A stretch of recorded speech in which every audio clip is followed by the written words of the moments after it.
मैं आपकी हंसी का भेद पा गई कमल नयन। अच्छा, मैं समझ गई कि आप अपनी हंसी को क्यों नहीं रोक पा रहे हैं। अच्छा तो बताइए तो सही कि हमें हंसी क्यों आई। देवराज इंद्र ने अपने ही मुख से अपने आप को महान कहा, इसलिए। आप ठीक समझी महादेवी। अपने ही मुख से अपने आप को केवल वही लोग महान कहते हैं जिन्हें यह भय होता है कि कदाचित कोई और उन्हें महान नहीं कहेगा। यह तो आत्मविश्वास की कमी का प्रतीक है देवी। सत्य तो यह है कि मुझे भी देवराज इंद्र का यह अभिमान अच्छा नहीं लगा। देवी, अभिमान और घमंड स्वयं से छल करने का दूसरा नाम है। अब सांझ समय शरीर की छाया लंबी हो जाती है। अब कोई मनुष्य यदि छाया की इस लंबाई को शरीर की वास्तविक लंबाई समझ लेगा तो स्वयं से छल ही करेगा ना। हे नाथ, मुझे तो लगता है कि देवराज इंद्र अपनी सफलता पर फूले नहीं समा रहे हैं। देवी, सफलता और समृद्धि को प्राप्त कर लेना उतना कठिन नहीं होता जितना कि उन्हें पचा लेना। अब मान लीजिए कि एक गागर में जल आधा भरा है और दूसरी गागर में जल पूरा भरा है। जिस गागर में जल आधा भरा है वो तो शीघ्र ही लुढ़क जाएगी ना। इसी प्रकार जिनके व्यक्तित्व में हल्कापन होता है वो थोड़ी सी सफलता से भी बहुत अधिक प्रसन्न हो जाते हैं। भारी भरकम व्यक्तित्व वाले लोग सफलता पर ध्यान नहीं देते। वो तो इस पर ध्यान केंद्रित करते हैं कि कहीं सफलता उनका ध्यान अपने लक्ष्य से हटा न दे। सफलता उन्हें अधिक सतर्क बना देती है देवी। पर हे सर्वज्ञाता, क्या विजयश्री ऐसी अप्सरा नहीं जिसे देखकर किसी का भी ध्यान टूट सकता है? नहीं महादेवी, विजयश्री की अप्सरा उनका ध्यान भंग नहीं करा पाती जिनके विवेक के नेत्र खुले रहते हैं, जो विजय के आगे के संकट पर अपनी दृष्टि जमाए रहते हैं। हे कमल नयन, देवराज इंद्र ने कालकेतु जैसे शूरवीर को पराजित किया है। अब इससे बड़ा संकट और क्या हो सकता है? देवी, कालकेतु एक महत्वाकांक्षी और सत्ता का लोभी दानव है। महत्वाकांक्षी और सत्ता का लोभी व्यक्ति बाहर से दिखने में जितना शक्तिशाली होता है भीतर से उतना ही दुर्बल होता है, और यह तो स्वयं देवराज इंद्र जानते हैं। ऐसे व्यक्ति को पराजित करना कोई कठिन कार्य नहीं होता। परंतु आश्चर्य तो यह है कि विजय के हर्ष में स्वयं देवराज इंद्र गुरु शुक्राचार्य को भूल गए। गुरु शुक्राचार्य, देवेंद्र को यह ज्ञान है कि गुरु शुक्राचार्य एक ऐसे प्रश्न चिन्ह के समान है जो चिंताजनक तो होता ही है, परंतु उसका उत्तर जानना बहुत कठिन होता है। गुरु शुक्राचार्य? हां महादेवी, इस समय मेरा ध्यान केवल उन्हीं पर है। उनकी सोच किसी भी समय एक बहुत बड़ा संकट खड़ा कर सकती है। किंतु वो क्या सोच रहे हैं स्वामी? महादेवी, जिस प्रकार एक धनी जिसका धन चोरी हो जाता है वो अपने धन को सबसे छुपाता फिरता है, उसी प्रकार एक चोट खाया हुआ विद्वान अपनी सोच को सबसे छुपाने का प्रयत्न करता है। गुरु शुक्राचार्य किसी को यह नहीं बताना चाहते कि वो क्या सोच रहे हैं, परंतु वो जो भी सोच रहे हैं वो देवताओं के लिए घातक सिद्ध हो सकता है। तब तो फिर आप ही को देवताओं को आश्रय देना होगा स्वामी। नहीं महादेवी, ऐसी परिस्थिति तो उत्पन्न ही नहीं होनी चाहिए जब किसी को किसी और को आश्रय देना पड़े। अब मैं क्या करूंगा यह तो इस पर निर्भर है कि गुरु शुक्राचार्य का अगला पग किस ओर उठता है।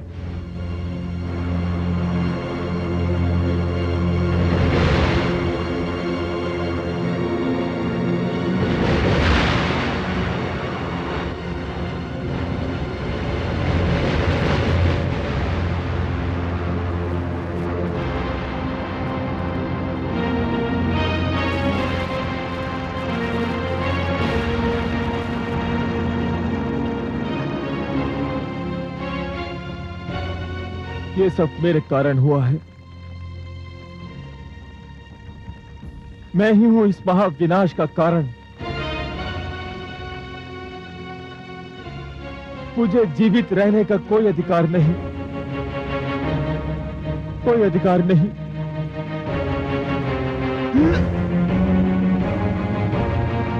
कालकेतु, ठहरो।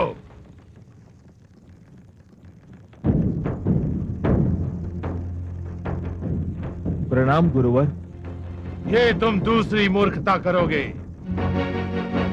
दानव वीरों के ये शव, धड़ से कटे हुए ये सिर, युद्ध क्षेत्र की धरती पर बहता हुआ ये लहू, ये सब पुकार पुकार कर कह रहे हैं कि तुमने मेरी पहली आज्ञा का पालन न करने का दंड भोगा है।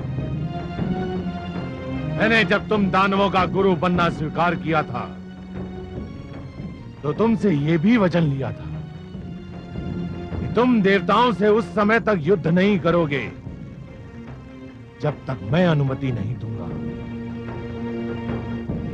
यदि तुमने अपने वचन का पालन किया होता, यदि तुमने मेरा कहना माना, तो आज इस युद्ध भूमि में दानवों के शव के स्थान पर देवलोक वासियों के शव दिखाई दे रहे होते। मुझे आपसे क्षमा मांगते हुए भी लज्जा आ रही है गुरुदेव, पर आप मुझे क्षमा कर दीजिए। प्रतिशोध और क्रोध की अग्नि ने मेरे सोचने और समझने की शक्ति को भस्म कर दिया था। क्रोध पराजय का पहला लक्षण है कालकेतु। युद्ध क्रोध से नहीं,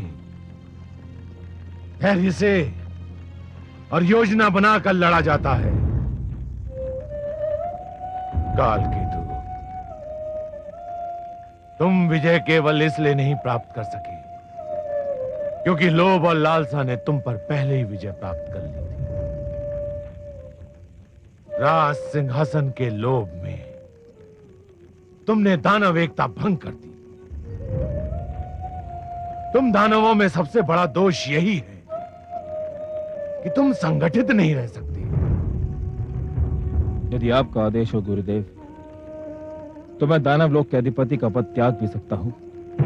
यह तो सिंहासन पर बैठने से पहले तुम्हें सोचना चाहिए था कालकेतु। आप जिसे चाहेंगे वही हमारा अधिपति होगा गुरुदेव। अब इस विवाद में पड़ना व्यर्थ है। कि अधिपति कौन होगा और किसे होना चाहिए। नहीं गुरुदेव, हम अब भी आपका आदेश मानने को तैयार हैं। कालकेतु, तुम अब राज सिंहासन पर बैठ चुके हो। तुम्हें सिंहासन से उतारना दानव एकता पर एक और चोट करने के समान होगा। परंतु अब एक व्यक्ति, एक पद के सिद्धांत का ही पालन होगा। तुम केवल अधिपति रहोगे, सेनापति नहीं। सेनापति पहले भी हर्षर था और अब भी वही रहेगा।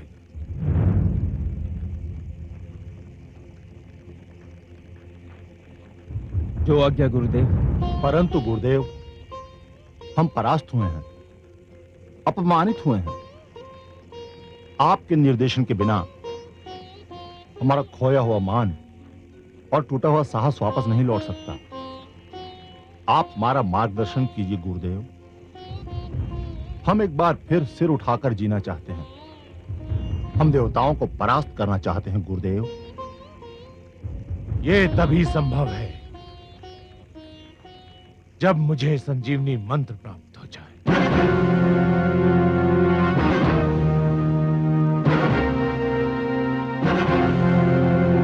संजीवनी मंत्र गुरुदेव? संजीवनी मंत्र? हाँ, संजीवनी मंत्र, भगवान शिव का सबसे महान वरदान। यदि वो मंत्र मुझे मिल गया तो तुम किसी युद्ध में नहीं मरोगे। यदि मर गए तो मैं वो मंत्र फूंक कर तुम्हें पुनः जीवित कर दूंगा। गुरु शुक्राचार्य की जय! गुरु शुक्राचार्य की जय! आप धन्य हैं गुरुदेव। इस प्रकार हर युद्ध में देवताओं की संख्या घटती जाएगी और तुम दानवों की संख्या बढ़ती जाएगी। एक दिन ऐसा आएगा, देवता इतने कम रह जाएंगे कि तुम लोग सरलता पूर्वक टहलते हुए देवलोक पहुंच जाओ। देवलोक पर हमारी पताका फहराएगी।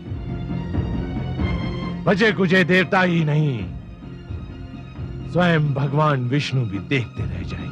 गुरुदेव की जय, गुरुदेव की जय, गुरुदेव की जय, गुरुदेव की जय, गुरुदेव की जय। मैं भगवान शिव के दर्शन करने जा रहा हूं। तुम सब उस समय तक कोई उतावलापन नहीं दिखाओगे जब तक मैं लौट ना आऊं। जो जो आज्ञा गुरुदेव।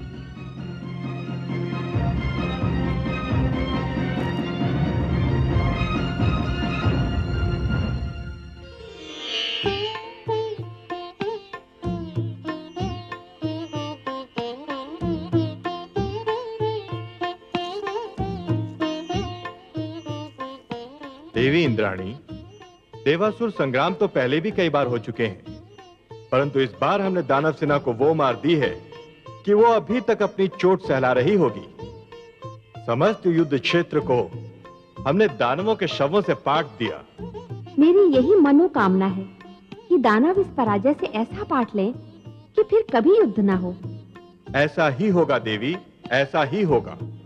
दानव हो या असुर, भविष्य में कभी हम पर आक्रमण करने का साहस नहीं करेंगे। अब हमें उनकी ओर से कोई चिंता, कोई भय नहीं रहेगा। नृत्य गायन आरंभ करो। आज समस्त देवलोक विजयोत्सव मनाएगा।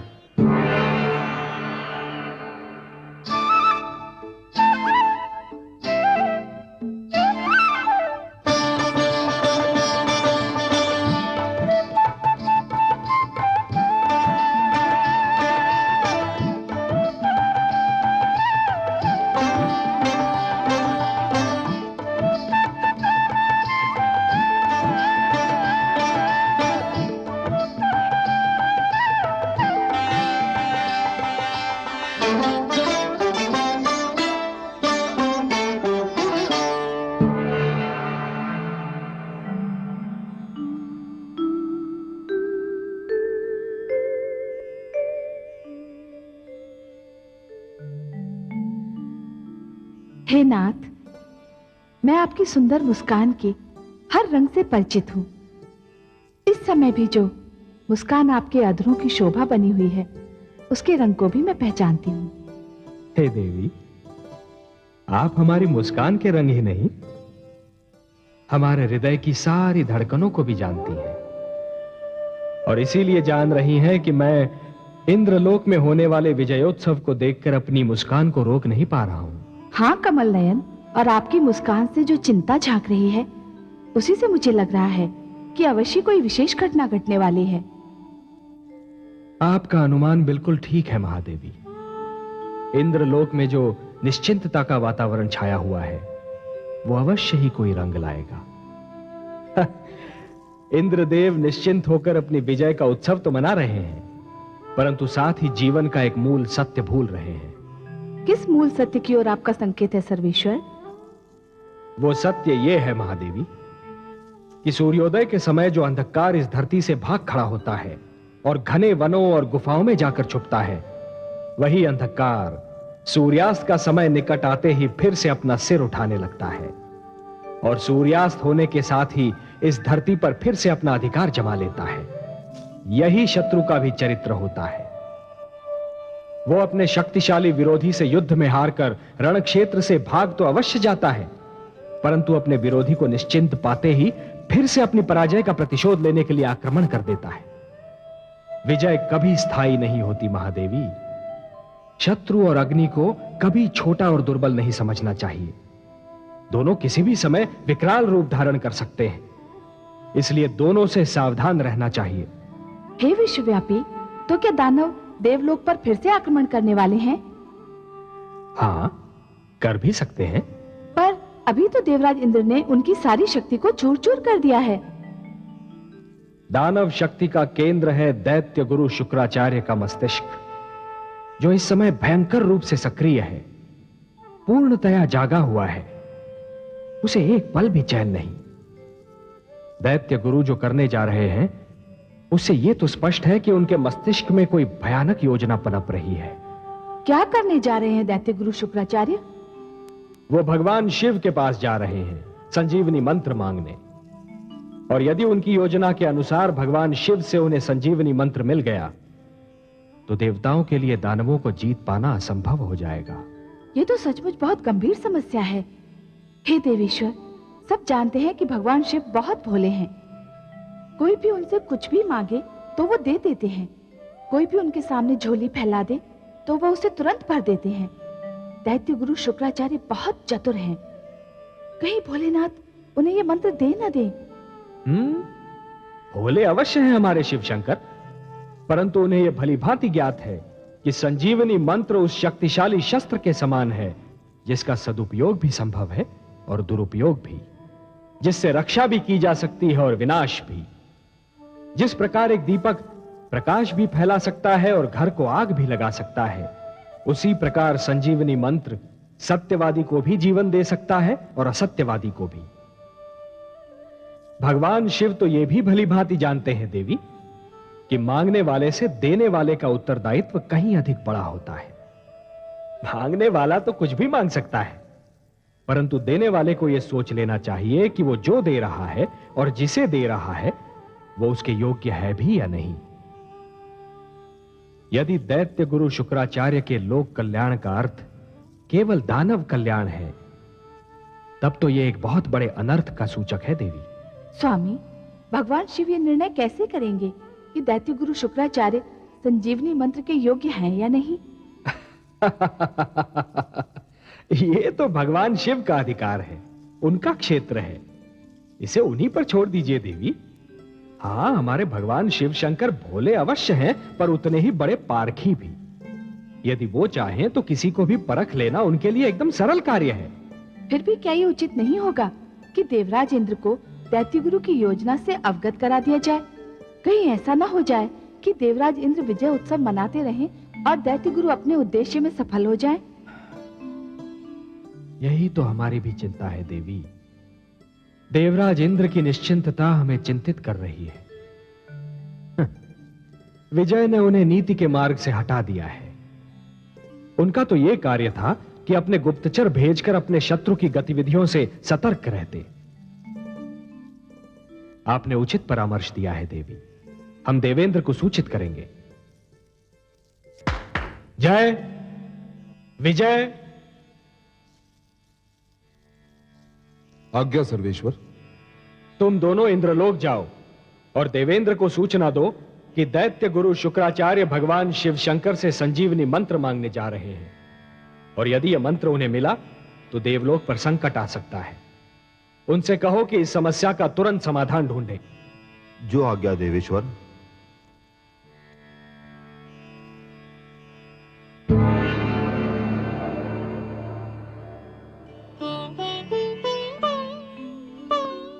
अच्छा, तो ये बात है। हाँ देवराज, श्री लक्ष्मीपति ने कहा है कि आपको सूचित कर दिया जाए कि दैत्य गुरु शुक्राचार्य भगवान शिव से मिलने जा रहे हैं और देवलोक पर गंभीर संकट के बादल मंडरा रहे हैं। कह देना श्री विष्णु भगवान से कि हमें सूचना देने के लिए धन्यवाद। वो चिंता ना करें, ऐसा कुछ नहीं होगा। इससे पहले कि दैत्य गुरु शुक्राचार्य भगवान शिव के पास पहुंचे, हम स्वयं उनके पास पहुंच जाएंगे। भगवान शिव पर हमारा अधिकार अधिक है। हम दैत्य गुरु शुक्राचार्य की चाल को असफल कर देंगे। जो आज्ञा देवराज।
दैत्य गुरु शुक्राचार्य आप?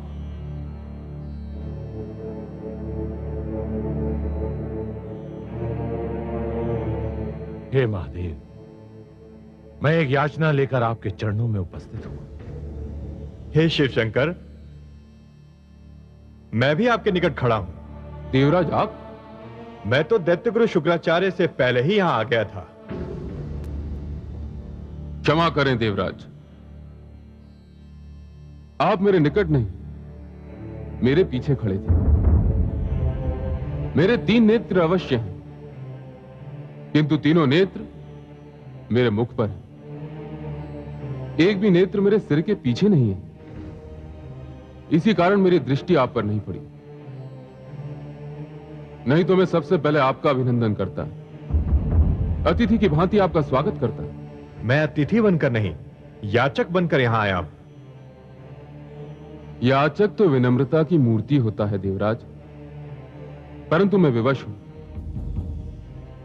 दैत्य गुरु शुक्राचार्य पर मेरी दृष्टि भी पहले पड़ी और अपने याचक बनकर आने की सूचना भी उन्होंने पहले दी, इसलिए उन्हीं के निवेदन को पहला अवसर दिया जाएगा।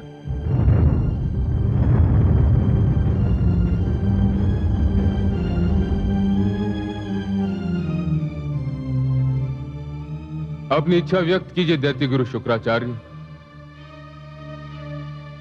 हे महादेव, मैं आपसे कुछ मांगने आया हूं। तो कहिए ना, संकोच क्यों कर रहे हैं? अपनी वर्षों की तपस्या और आपके प्रति अपनी अपार भक्ति के बदले में, हे महादेव, मैं संजीवनी मंत्र मांगने आया हूं।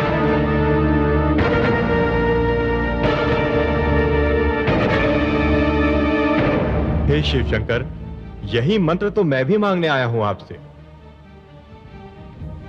आप दोनों ने एक ही मंत्र मांगा है। मेरे लिए आप दोनों महान हैं। आप देवताओं के राजा हैं। दैत्य गुरु शुक्राचार्य महान विद्वान हैं। सत्य पूछिए तो आप दोनों ही संजीवनी मंत्र के सुपात्र हैं। आप दोनों ही इसे प्राप्त करने के योग्य हैं। परंतु संजीवनी मंत्र एक कल्प में एक ही बार किसी एक ही को दिया जा सकता है।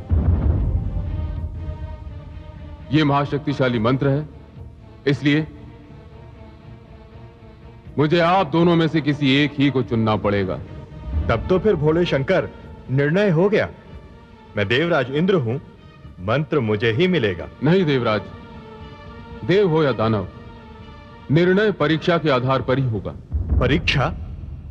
हां देवराज, आप दोनों में से जिस किसी को भी यह मंत्र लेना है, उसे परीक्षा देनी होगी। मैं किसी भी परीक्षा के लिए प्रस्तुत हूं महादेव। और आप देवराज? मैं परीक्षा के विषय में जानकारी चाहूंगा शिव शंकर। परीक्षा परीक्षक की इच्छा पर निर्भर करती है देवराज, परीक्षा देने वाले की इच्छा पर नहीं। परीक्षा क्या होगी, कैसी होगी, इसका निर्णय तो केवल परीक्षक करता है। फिर भी आपने जानकारी चाही है तो जान लें। मैं संजीवनी मंत्र उसी को दूंगा जो 1 वर्ष तक धरती के 365 दिन वृक्ष से उल्टा लटक कर, जल और अन्न त्याग कर, केवल जलती हुई पत्तियों का धुआं पीता रहे पूरे 1 वर्ष। आपको स्वीकार है देवराज? और आपको दैत्य गुरु? हे महादेव, मुझे इसकी चिंता नहीं है कि परीक्षा कितनी लंबी और कितनी कठिन हो। मेरी रुचि केवल इसमें है कि परीक्षा कब आरंभ करनी। आप केवल मुझे यह बताने की कृपा करें कि अनुष्ठान के क्षण और किस समय आरंभ करना होगा। यह जान लीजिए दैत्य गुरु शुक्राचार्य, इस अनुष्ठान में आपके प्राण भी जा सकते हैं। मैं आचार्य हूं भोलेनाथ, और जो आचार्य अपने आचरण का पालन नहीं करता, उसे आचार्य बनने का कोई अधिकार नहीं। मैं संजीवनी मंत्र लोक कल्याण के लिए मांग रहा हूं, और यदि लोक कल्याण के लिए मेरे प्राण भी जाते हैं तो मुझे कोई चिंता नहीं। हे महादेव, आप अनुष्ठान की तिथि और समय निर्धारित कीजिए। यह अनुष्ठान आपको सोमवती अमावस्या की रात्रि को आरंभ करना होगा। रात्रि आरंभ होते ही आपको वृक्ष से उल्टा लटक जाना होगा और अगले वर्ष की सोमवती अमावस्या की रात्रि तक नीचे रखी पत्तियों को जलाकर उसके धुएं को निरंतर पीते रहना होगा। और इस अनुष्ठान के समय आपको मौन भी धारण करना होगा। यह अनुष्ठान पूर्ण होने तक आपके चारों ओर कुछ भी घट रहा हो, आपके मुख से एक शब्द भी नहीं निकलना चाहिए। हे शिव शंकर, पातु मां, आज्ञा दे महादेव।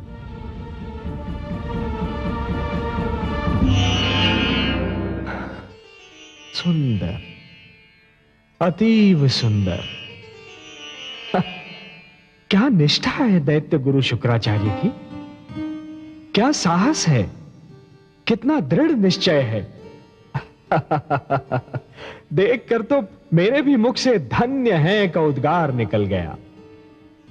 वंदनीय है उनका साहस महादेवी, वंदनीय है उनका साहस, और प्रशंसा के योग्य है स्वयं वो। निस्संदेह वंदनीय है उनका साहस, निस्संदेह प्रशंसा के योग्य हैं स्वयं वे। पर हे सर्वेश्वर, क्या ये दुर्भाग्य नहीं कि ऐसा महान विद्वान दानवों के साथ है, देवताओं के साथ नहीं? क्या ये स्वयं विद्या का अपमान नहीं कि वो ऐसे पक्ष के पास है जो विद्या का आदर करना भी नहीं जानता है? है तो सही प्रिय, परंतु इसका कारण भी तो है। इसका क्या कारण है सर्वेश्वर? विद्वान का अहंकार? अहंकार। विद्वान जब विद्या के स्थान पर दूसरी बातों को प्राथमिकता देने लगता है, विद्वान जब अपमान के प्रतिशोध की अग्नि में जलने लगता है, तो उस अग्नि में सबसे पहले उसका विवेक जलकर भस्म हो जाता है। तो फिर आप दैत्य गुरु शुक्राचार्य की प्रशंसा क्यों कर रहे हैं? प्रशंसा क्यों कर रहा था? देवी, यदि गुण शत्रु में भी हो तब भी वो प्रशंसा के योग्य हैं। अग्नि तो किसी भी वस्तु को जलाकर भस्म कर देती है, परंतु क्या अग्नि के ताप की महत्ता से मुख मोड़ा जा सकता है? परंतु देवराज इंद्र ने आज मुझे बहुत निराश किया। परीक्षा का नाम सुनते ही वे भयभीत हो गए। मुझे उनसे ऐसी आशा न थी। देवराज परीक्षा की कठोरता से भयभीत थे महादेवी, और दैत्य गुरु के उद्देश्य ने उन्हें निर्भय बना दिया था। इसीलिए मैं कहता हूं देवी कि प्रत्येक मनुष्य के सम्मुख जीवन में कोई ना कोई उद्देश्य अवश्य होना चाहिए। देवराज इंद्र अपने नंदनवन में मग्न है और दैत्य गुरु के सम्मुख एक उद्देश्य है। हां, यह और बात है कि उनका उद्देश्य विनाशकारी है। हमारे देवराज संभवतः यह सोच रहे हैं कि इस कठिन परीक्षा को झेलने का सामर्थ्य यदि उनमें नहीं है तो गुरु शुक्राचार्य भी उसे नहीं झेल पाएंगे। यह देवेंद्र का भ्रम है। वो शुक्राचार्य की निष्ठा से पूर्णतया परिचित नहीं है। माते, माते, माते,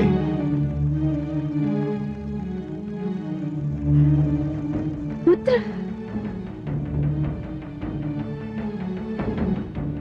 आयुष्मान भव पुत्र। मैं आपका आशीर्वाद लेने आया हूं माते। मेरा आशीर्वाद तो जन्म से ही तुम्हारे साथ है पुत्र। मेरे आशीर्वाद के तुम ही प्रथम और अंतिम अधिकारी हो। परंतु सदैव चिंतित दिखने वाले इस मुख पर आज हर्ष और उल्लास की किरणें देखकर मेरा हृदय भी प्रसन्नता से झूम उठा है। अवश्य ही कोई अनहोनी हुई है। हाँ माते, मैं बहुत प्रसन्न हूं। मैंने आज महादेव के समक्ष एक अनुष्ठान का प्रण किया है। तुम्हारा तो जीवन ही अनुष्ठानों की पूर्ति में बीता है पुत्र, इसमें नई बात कौन सी है? परंतु यह अनुष्ठान सबसे भिन्न है माते, और सबसे अधिक कठिन। मेरे पुत्र के लिए कोई अनुष्ठान कठिन हो, ये मैं मान ही नहीं सकती। यह सत्य है माते। मुझे इस वर्ष की सोमवती अमावस्या से अगले वर्ष की सोमवती अमावस्या तक वृक्ष से उल्टा लटक कर केवल पत्तियों का धुआं पीते रहना होगा। क्या? परंतु इतने कठिन अनुष्ठान का प्रण लेने की तुम्हें क्या आवश्यकता थी पुत्र? मुझे संजीवनी मंत्र चाहिए माते, और महादेव ने कहा है कि संजीवनी मंत्र प्राप्त करने के लिए अनुष्ठान मुझे इसी प्रकार पूरा करना होगा। परंतु पुत्र, तुम्हें संजीवनी मंत्र क्यों चाहिए? अपने दैत्य शिष्यों को जीवन दान देने के लिए, उन्हें मृत्यु से बचाने के लिए, देवताओं को पराजित करने के लिए और अपने अपमान का प्रतिशोध लेने के लिए। मैंने तुम्हें आज तक कोई कार्य करने से नहीं रोका पुत्र, पर एक बात का ध्यान रखना, शत्रु को पराजित करने के लिए चरित्रहीन तत्वों से मेलजोल कोई लाभदायक नीति नहीं होती। फिर भी तुमने यदि अपने शिष्यों का कल्याण करने की ठान ही ली है, तो मैं तुम्हें गुरु धर्म निभाने का आशीर्वाद देती हूँ। मुझे गर्व है कि मेरे पुत्र ने जिस अनुष्ठान की ठानी है, वो इतिहास में अपने आप में एक उदाहरण है। ऐसे अभियान की बात मेरे पुत्र के सिवा ना तो किसी ने सोची है और ना कोई सोच सकता है। मुझे अपनी माता से यही आशा थी कि वो मेरे सिर को अपने आशीर्वाद की छांव से अवश्य ढक लेंगी। मुझे गर्व है कि मैं ऐसे पुत्र की मां हूं जिसके जीवन का एक ही उद्देश्य रहा है, असंभव को संभव बनाना। मेरे साथ मेरी माता का आशीर्वाद रहा है, इसीलिए असंभव को संभव बनाने में मैं समर्थ रहा। अब मुझे आपका आशीष मिल गया, तो इस अनुष्ठान को भी संभव बनाकर दिखा दूंगा। यशस्वी भव पुत्र। आज्ञा दे माते।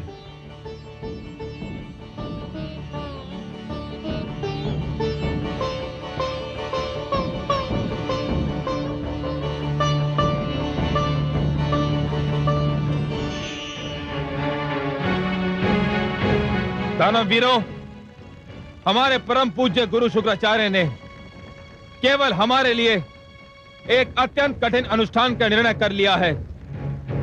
हम उनको इस अनुष्ठान से रोकना चाहते हैं।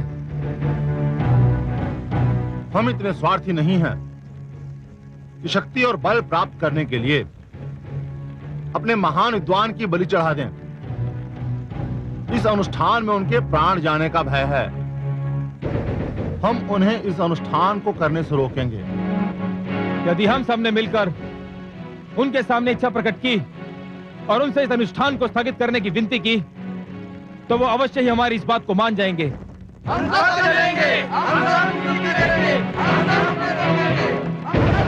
शची, देवी शची,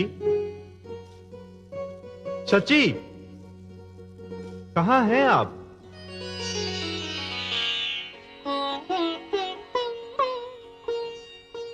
आज तो आप बहुत प्रसन्न दिखाई दे रहे हैं स्वामी। हाँ देवी, आज मैं बहुत प्रसन्न हूँ।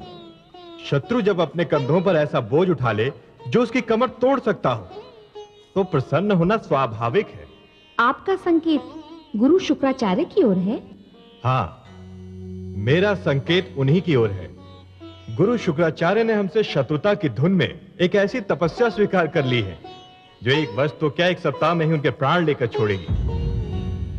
आप तो जानती हैं, यदि हमारे और दैत्यों के बीच से गुरु शुक्राचार्य निकल जाएं, तो हम दैत्यों को चुटकियों में मसल कर रख सकते हैं। और यदि गुरु शुक्राचार्य अपने इस अनुष्ठान में सफल हो गए तो? देवी, पूरे एक वर्ष तक वृक्ष से उल्टा लटक कर केवल धुआं पीना किसी प्राणी के लिए संभव नहीं। मुझे तो यह लगता है कि भगवान शिव ने इस तपस्या का सुझाव इसलिए दिया है कि वो गुरु शुक्राचार्य को संजीवनी मंत्र देना नहीं चाहते।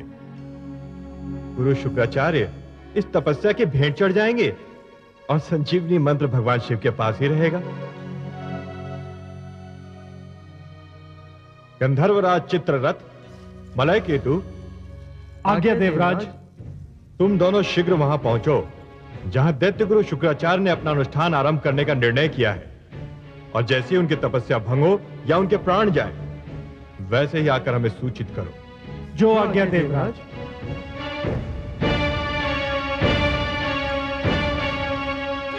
देख लीजिएगा देवी, इन्हें लौटने और दैत्य गुरु की तपस्या का अंत हो जाने का समाचार लाने में अधिक समय नहीं लगेगा। सुर भी असुरों की तरह करे अगर व्यवहार, कहो किसे आदर्श फिर कहे भला संसार। जो आकर आवेश में अपना पाखो, औरों को भी कष्ट दे, दुखी स्वयं भी हो, दुखी स्वयं